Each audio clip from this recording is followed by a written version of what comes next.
ባለፉት የኢትዮጵያ ታሪክ ውስጥ ከኢትዮጵያውያን የታሪክ አረዳድ አንፃር ብዙ ጊዜ አንድ ችግር ይስተዋላል። ይህም ችግር ምንድነው?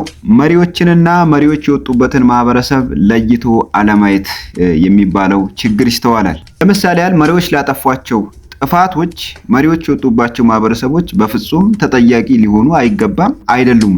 ለምሳሌ ሚኒሊክን ብናነሳ ሚኒሊክ ላጠፋው ጥፋት አማራ ተጠያቂ አይደለም። ምክንያቱም ሚኒሊክ አማራ ሊሆን ይችላል፣ አማራ ግን ሚኒሊክ አይደለም። አፄ ሚኒሊክ ሰው ናቸው። እንደ ሰውነታቸው ጥሩ ጎንም አላቸው፣ መጥፎ ጎንም አላቸው። ስለዚህ ለጥሩ ጎንም መሞገስ ያለባቸው፣ ለመጥፎ ጎናቸው መተቸት ያለባቸው እንደ ግለሰብ ነው።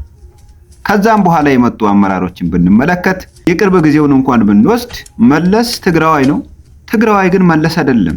ስለዚህ ፕራይም ሚኒስተር መለስ ላጠፋቸው ጥፋቶች ትግራዋይ መወቀስ የለበትም፣ መከሰስም የለበትም። ምክንያቱም ትግራዋይ መለስ አይደለም፣ መለስ ግን ትግራዋይ ነው። ካጠፋም እንደ ግለሰብ ይተቻል፣ ጥሩ ነገር ከሰራም እንደ ግለሰብ ይሞገሳል፣ እንደ መሪ ይሞገሳል። ኢቭን አሁን ያሉትንም ፕራይም ሚኒስተር ዶክተር አብይን ብንወስድ በኋላ ታሪክ ላይ ስለሚመዘገብ እያንዳንዱ የሚሄዷቸው እርምጃዎች፣ የሚሰሯቸው ስራዎች፣ የሚያጠፏቸው ጥፋቶች፣ የሚያለሟቸው ልማቶች እያንዳንዱ ታሪክ ላይ ስለሚመዘገብ በኋላ እሳቸው ያጠፉትን ጥፋት ኦሮሞ ላይ ልንደፈድፈው አንችልም፣ ወይም ደግሞ ኦሮሞ ላይ ልንለጥፈው አንችልም። ላለሟቸውም ልማቶች ክሬዲቱን ለኦሮሞ ልንሰጥ አንችልም። ምክንያቱም ዶክተር አብይ ኦሮሞ ሊሆን ይችላል፣ ኦሮሞ ግን ዶክተር አብይ አይደለም። ስለዚህ መሪዎች ግለሰቦች ናቸው። ላጠፉትም ላለሙትም ነገር መወቀስም መሞገስም ያለባቸው እንደ ግለሰብ ነው የሚለውን አረዳድ እንድንወስድ እፈልጋለሁ። አመሰግናለሁ።